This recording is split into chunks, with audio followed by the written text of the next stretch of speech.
morning everyone. I am Angela Feiresio and the topic that I will discuss is all about the Kaliwa Dam project.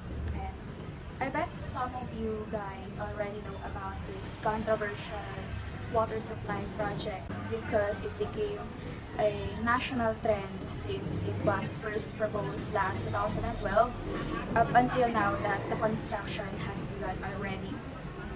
And also, if you are active in social media, especially Twitter, so let me first give you an introduction about this Kaliwa Dam project. So, Kaliwa Dam was approved by the government under Aquino administration, but the construction has not begun since then. Kaliwa Dam would occupy Quezon Province, an area in Sierra Madre mountain ranges to be exact. And the said project says to be an alternative to the recent water crisis in Metro Manila and the continued water interruptions. Also, the dam will be supplying around 600 million liters a day to Metro Manila. Kaliwa Dam project would be 85% funded by China. And also, some says that the Kaliwa Dam, or I mean this project, will cause a long-term irreversible environmental damage to the Sierra Madre and its biodiversity and would displace the Dumagats. Dumagats are indigenous tribes that resides there at the foot of Sierra Madre. And Sierra Madre is a mountain range that serves as our typhoon barrier. It somehow blocks incoming typhoons coming from the Pacific Ocean before it reaches the central mainland. And these indigenous tribes that resides at the foot of Sierra Madre didn't approve the relocation of the government. Of course, would sacrifice or live the life you live for something that would ruin the history and culture that symbolizes for who you are. And also, Sierra Madre mountain ranges have been acknowledged as their ancestral land and is sacred for them or for the indigenous groups or indigenous tribes. The construction of the dam means death for them, means death for these indigenous people. The environment, the forest, and that serves as their hospital because of the herbal plants, and it also serves as their marketplace and source of food. The land as their cultural heritage. And if they would be displaced or relocated, it would mean death for them because they do not know any other way of life. And even before this Kaliwa Dam project, lower portions of the Sierra Madre is already damaged because of human activities like illegal logging, coal making, mining, and hydro power project, and any other activities where humans get resources from the Sierra Madre. So if this Kaliwa Dam project would still be pushed forward, it will bring more cost, and later on, we may feel the consequences if such activities will cost. And based on what I have researched, there is another option that Japan proposed to Philippines, and it's also the same like the Kaliwa Dam project. And then this Japanese funded Kaliwa Dam, or the Osaka-based Philippine Development Corporation, has made it known that they too offered a far less environmentally impactful only 7 meter lang at Kaliwa. While it affects the same area, the the lower height means it will be less likely to pose an environmental threat and also be removing the people in pervious species tribes. And it will be much cheaper and would leave Philippines less in debt. But then, despite the multiple calls to jump this controversial water supply project, still the Department of Environment and Natural Resources stood its ground to push forward with the construction of Kaliwa Dam project. So let me ask you guys, do you agree with the construction of this project or not? Thank you so much for listening. Have a great day.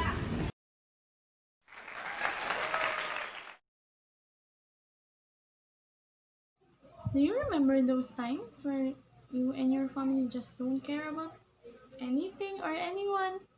You just care about the TV dramas that you are going to watch, the food that you are going to eat, the lunch, the siesta time, those times where your family just chilling, relaxing, just don't care about anything, issues or problems, you just don't care about them. You just care about your family, the persons that you really love, and those times where you bond together, laugh together, eat together, and keep together. Hi everyone, I'm Elisa Torres from 725102P, and today we are going to talk about ABS-CBN shutdown. The Philippines at the moment is not only confronted by the threat of COVID-19 pandemic, rather it is also faced with a huge controversy surrounding one of our most influential media networks, ABS-CBN, or popularly known as Kapamilya.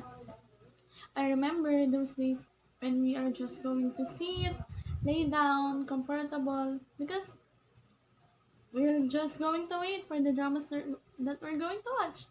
Wait for the lunch, the siesta time, the merienda.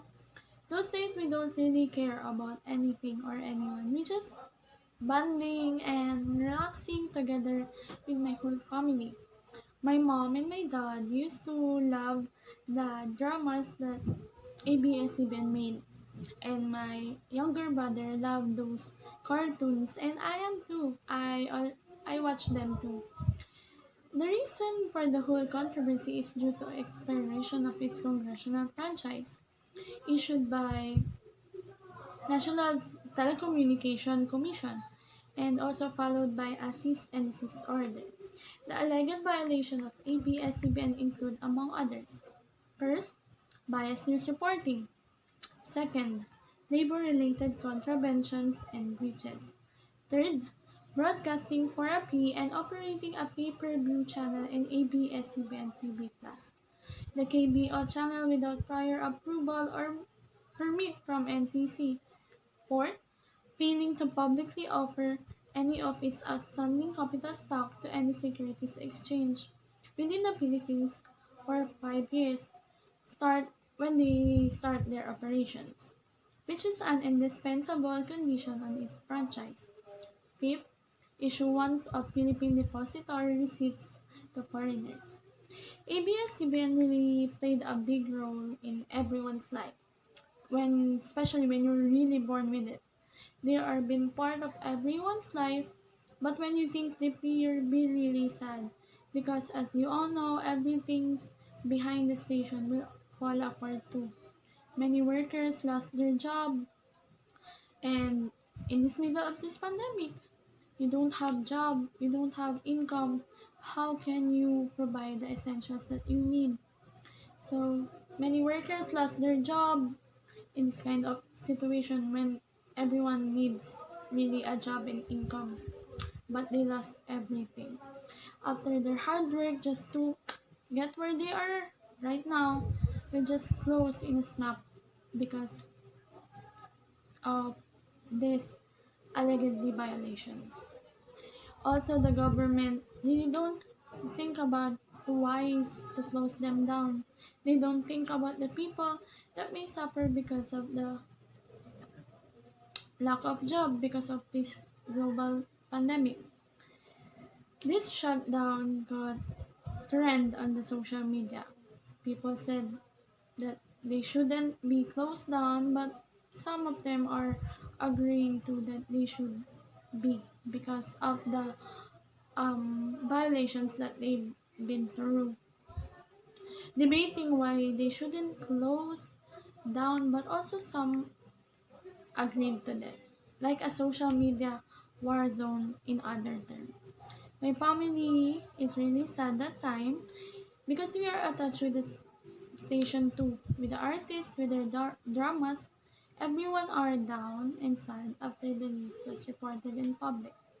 The resulting franchise expiration and withdrawal of its broadcast rights mark for the first ABS-CBN, considered a historical and cultural icon in the Philippines.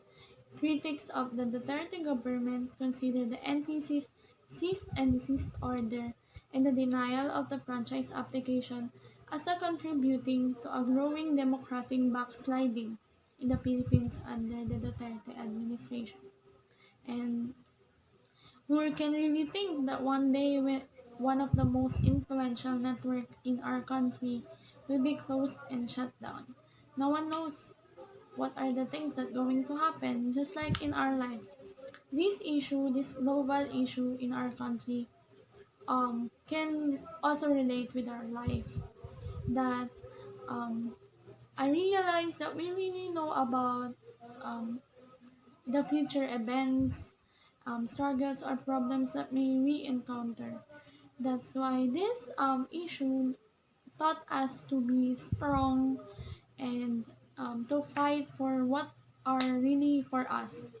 Because when we don't fight, um, we could we couldn't get everything that we want. So that's all. Thank you.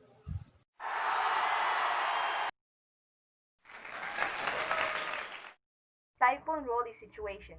Typhoon Rolly, with the international name Goni, is the most powerful storm recorded worldwide this year. It first made landfall in the Philippines on the second day of November, hitting Bato Catanduanes, Tiwi Albay, San Narciso, Quezon, and Lobo, Batangas. Prior to its landfall, the government evacuated around 1 million residents in Bicol, saving countless lives, but Rolly severely damaged more than 10,000 houses in Catanduanes alone. Its strong winds and heavy rainfall also caused flash floods, mud flow, landslides, and storm surge in the region.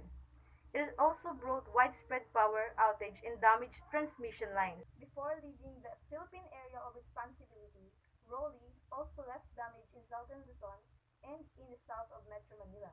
The government of the Philippines is leading to emergency response and has invited humanitarian actors to complement its ongoing activities.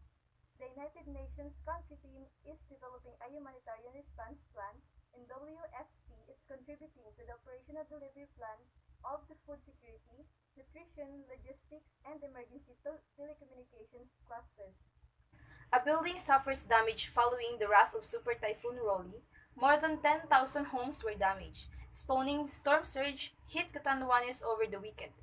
Governor Joseph Coa said Malacanang was able to establish a communication line to the typhoon-ravaged province after a day without contact at high of heavy rain strong winds. The link was facilitated with a small satellite called VSAT, based on aerial survey of the Office of Civil Defense. The estimated damage is 65% among houses made of light materials, and 20% of larger homes were destroyed. The number translates to over 10,000 small homes, with those along coastal lines totally washed out, Catanduanes Representative Hector Sanchez said. Another 3,000 homes made of more durable materials were estimated to have been damaged. In total, about 13,000 families are displaced by the super typhoon. Goa said the number could grow as communication lines are still down and roads in all 11 towns are still not passable due to falling debris. COA reported that 4 residents drowned in floodwaters or while crossing rivers. He said 3 of the victims were from the town of San Miguel, while the other was from Birac. The governor said 5 others were injured at the height of the typhoon, while 1 resident remained missing. He clarified that the figures were only based on initial reports from 3 out of 11 towns. Strong winds and torrential rains toppled cells towers after Rolly made landfall in Bato Catanduanes. There was substantial damage there, COA said. Also citing the devastation in the town of Higmoto, Baras, Verac, and San Andres. Rolly battered the island province with maximum sustained winds of 225 km per hour near the center and gustiness of up to 280 km per hour. Storm signal number 5 was raised in the area on Sunday. The super typhoon also caused storm surge, which the governor said rose as high as 5 meters. Storm surge occur when ocean levels rise and reach the land like a huge wave pushed by the winds and submerging communities.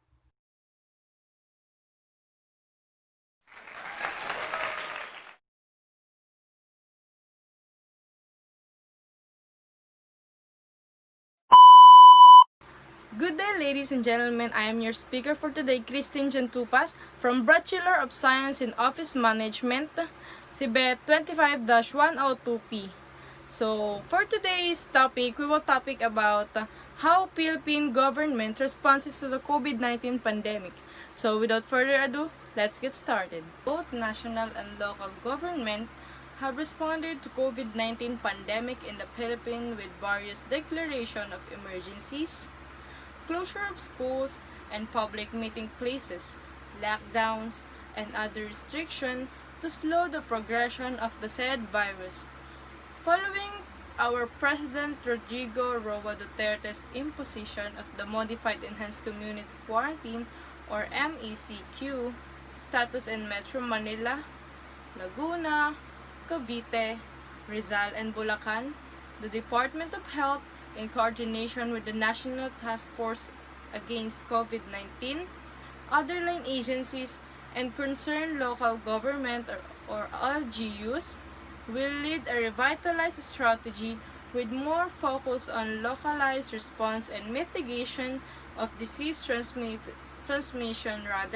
at the community level. Some of the most important and recent initiatives by the Philippine government as a part of mitigation responses the pandemic includes establishment of the One Command Hospital Center or OCHC, launched few months ago, August 2020, as a referral system between private and public hospitals. The second is the ramping up the country's testing capacity. The third is augmentation in the numbers of contact tracers and intensified contact tracing efforts. Fourth is the scaling up of local healthcare system capacity and infrastructure. Fifth is the recent passage into the Law of Bayanihan Act 2. And the fifth is the last direct of the President Rodrigo Duterte to extend the state of calamity until 12 of September 2021 to give the national and local government time to marshal their resources to believe or to better address and defeat the pandemic. The new law prioritized the financing of some of the most important government programs amid the pandemic that concludes the further improvements of the healthcare system and infrastructure of the country to better respond to the COVID-19 crisis, further extension of benefits to health workers, funding cash work program to address the surge of unemployed in the country, financing support and assistance to the agricultural sector and industries that were much affected by the pandemic. And the last one is the procurement of coronavirus vaccines once readily available. So COVID-19 is one of the hardest or extremist pandemic that we've done in this year 2020. People said that this virus is not that extreme, but in our country, Philippines, uh, we've experienced a lot of people having this virus, and some hospitals are overloaded to their capacities of the patients who have COVID-19. As a Filipino, it is hard for us to experience this kind of pandemic. Also, now that Bear Months and Christmas is coming, also the New Year is coming, and hopefully this year or January 2021 will give us the vaccines for coronavirus. Hopefully other people will realize how much our health is important for this kind of pandemic. So that's all. Thank you for listening to my topic about on what government do in our COVID-19 pandemic this year 2020.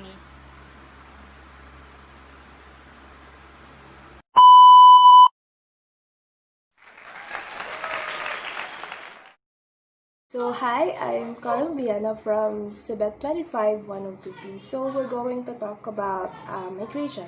The migration is international movement of people to a destination of which they are not native or where do not possess citizenship.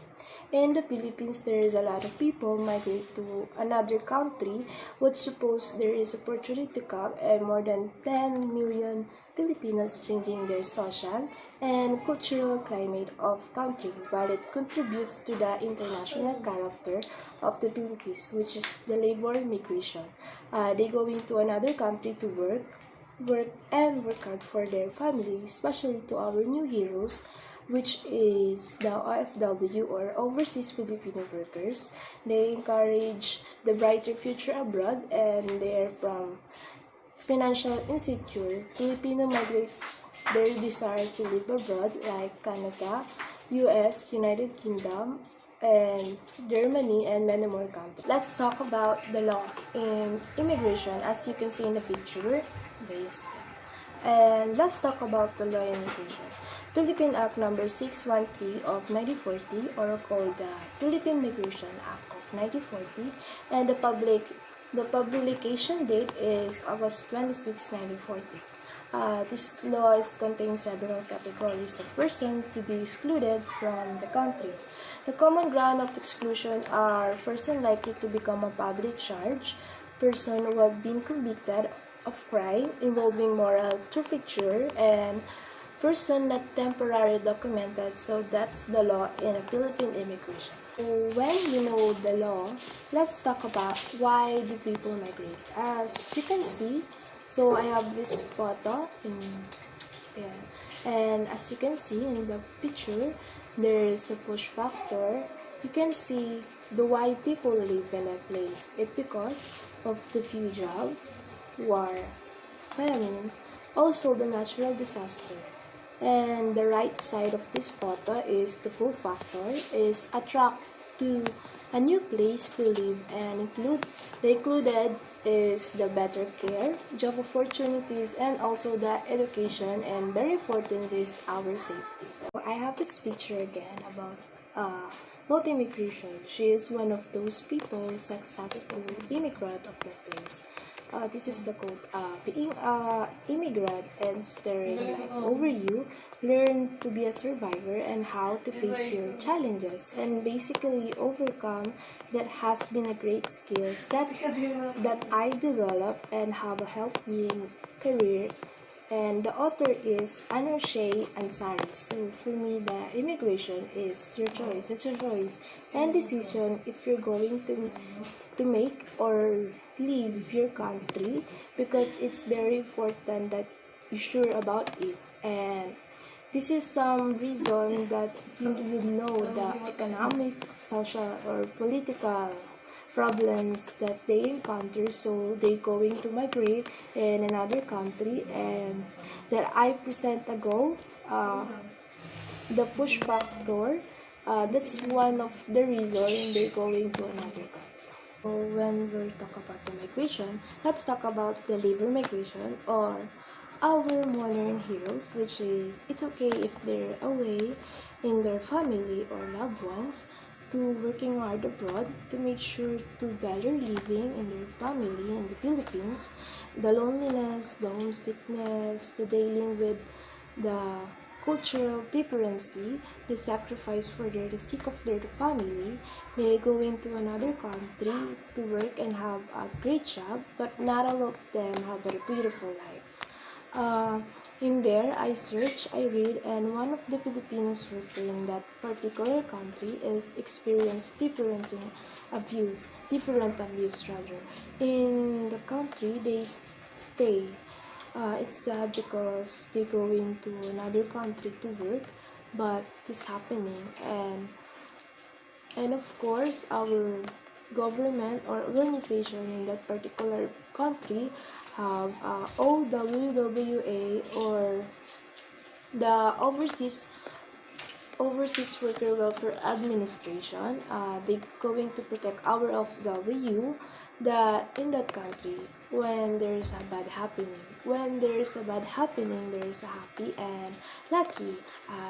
One of the OFW have their own cars, businesses, and houses or money to support their family and happily stay in the Philippines. So I'm so much respect in our OFW and salute to our OFW and also the immigrant to another country to live in that particular country. So that's the end of our TEDx. Thank you.